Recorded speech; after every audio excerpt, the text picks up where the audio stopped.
Just like that, the universe became 100 billion times larger.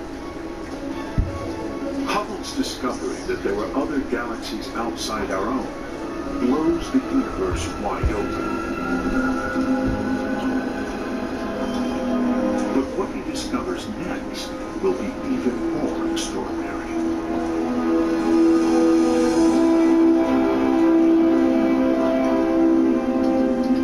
Several years earlier, other astronomers had discovered that many of the nebulae, now identified by Hubble as galaxies, were moving away from us. Now, Hubble wants to work out why, and he will do. What are you doing?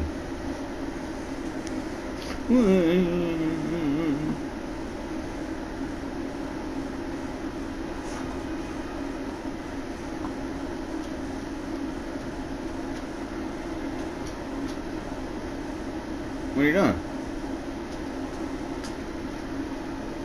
Hold up.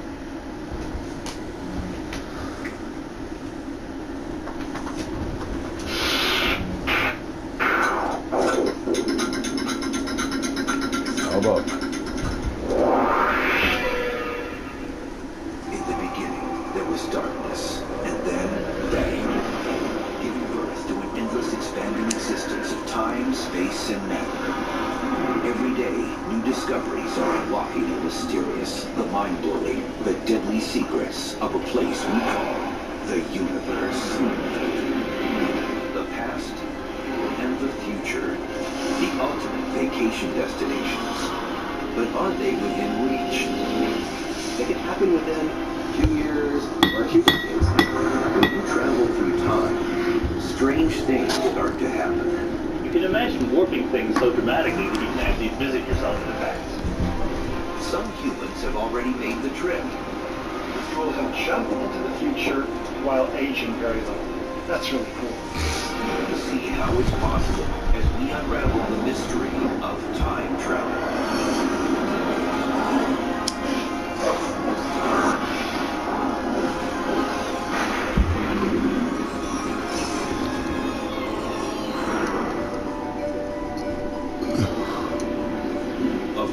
Riddles of the universe. Time travel may be the most perplexing. Time itself has a lot of fascination for us, so we end up thinking of ways of cheating time and things like that, going back in time, changing things.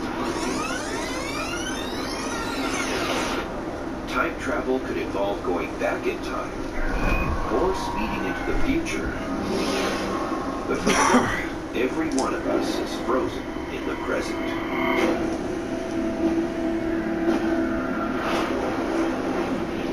Yet science holds out the possibility that we might loosen the hold that time has on us. Einstein's theory of relativity, in which time plays a central role,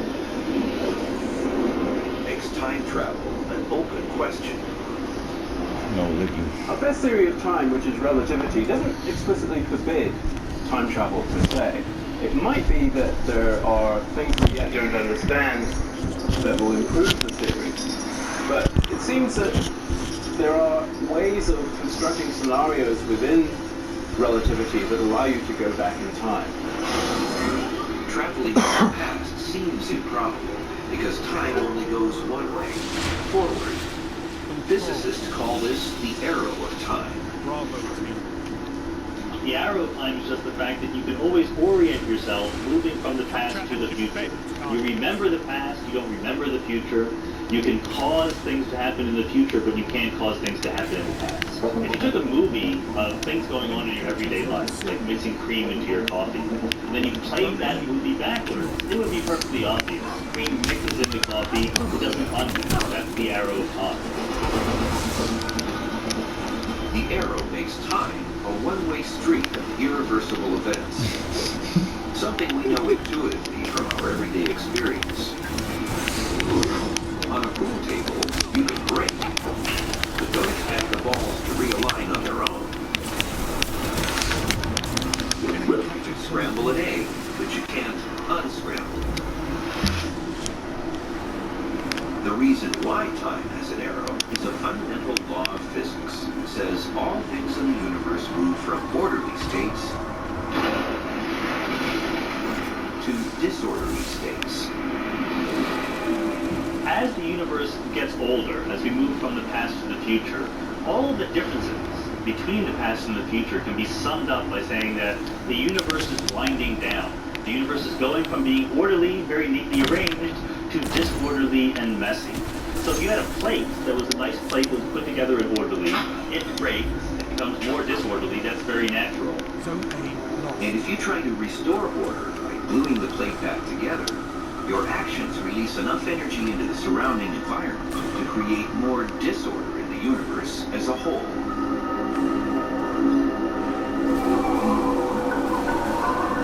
But the arrow of time can be bent in extreme conditions. It all goes back to Einstein's theory of relativity. Einstein showed that the gravity of massive objects like planets, stars, black holes can actually cause space itself to bend. More amazing than that, he showed that space and time are actually linked into a single something he called space-time. This means that whenever space is warped, so is time. And nothing in the universe can bend space-time more than the supergravity of a black hole. You can imagine the gravitational field is so strong that space and time curl back on themselves. You can start at one point, go forward in time, and come back at the point that you left. When the arrow of time bends around to meet its tail, it creates an endless loop in which the same events happen over and over. So this is time curling back on itself, and the universe just repeats itself over and over again. Every moment in time would just repeat an infinite number of times. An endless loop would become pretty frustrating for anyone. But suppose a time traveler can land in the past without the constant repetition. In that case, there are other roadblocks. The most perplexing are the inconsistencies or paradoxes that pop up when we start meddling with the past.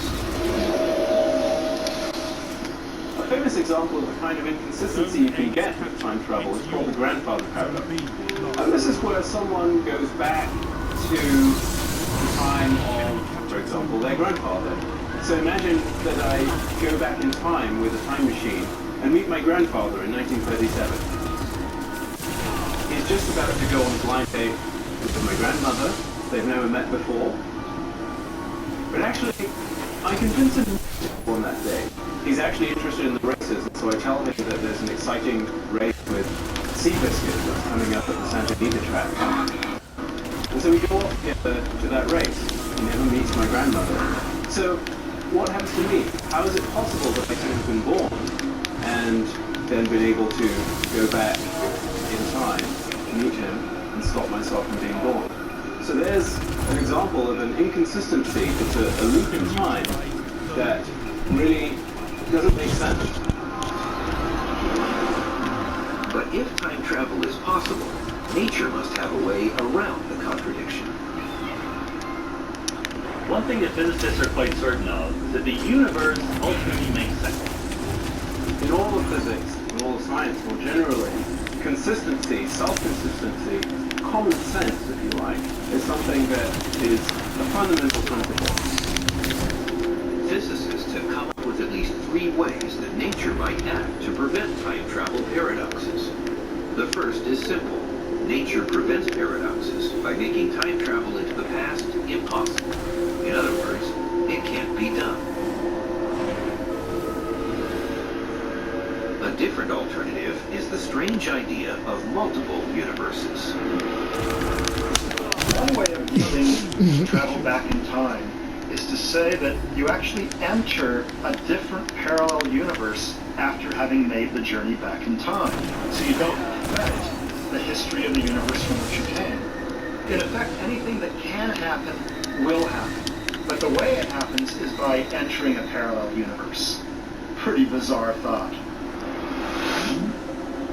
A third solution to the paradox problem is the notion that if time travel is possible, You just won't be able to change the past when you get there.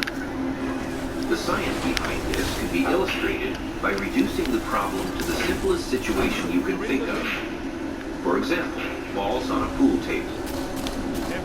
Let's set up a pool table that's like a time machine.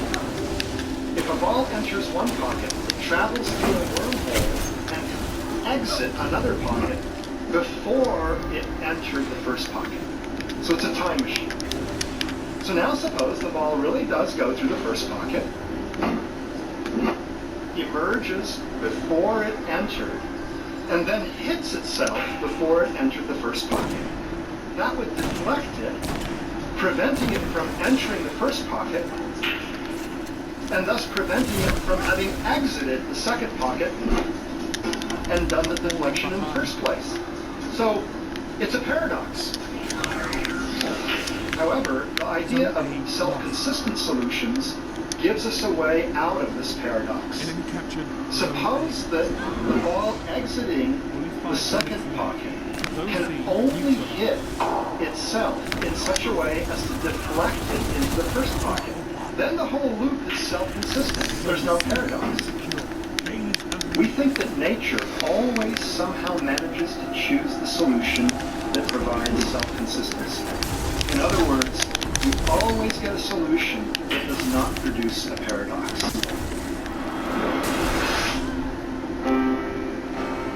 If that's the case, Clifford Johnson were able to travel to the year 1937, he might be able to beat his grandfather. But despite his best efforts, nothing he does would alter the fact that somehow his grandfather will meet his grandmother to allow Clifford to be born. One way or another, the universe will prevent him from changing history. But we don't have to worry about paradoxes when we travel forward, taking the arrow of time into the future. Traveling forward in time is the easiest thing in the world. Every minute, you move 1 minute forward in time. One thing we can do to change how we move forward in time relative to each other is to actually move at different velocities compared to each other. A time machine that takes us into the future is based on Einstein's discovery about time and speed. The faster you move in space, time, for you, slows down as compared to people standing still. And as mind-bending as this seems, it's actually been proven by experiments.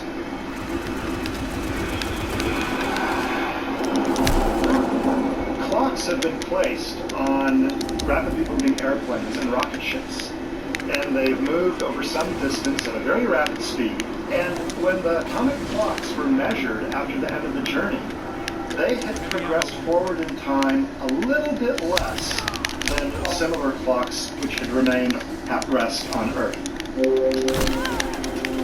The effect is called time dilation, and we can use it to travel into the future. In fact, it's already been done. Russian cosmonaut Sergei Krikalev has logged more than 803 days in orbit, traveling 17,000 miles an hour, making him the world's record holder in time travel. Though you'd hardly know it to look at him. What's actually happened is that he's about a 50th of a second slower in the amount of time that has passed for him compared to everyone else who stayed on Earth. But dilation really begins to pay off as a time machine when you pump your speed to just under the speed of light. The idea is to let clocks on Earth move at their normal speed, while you're off in space, and your clock is moving more slowly. When you get back, you're in the future. Suppose, for example,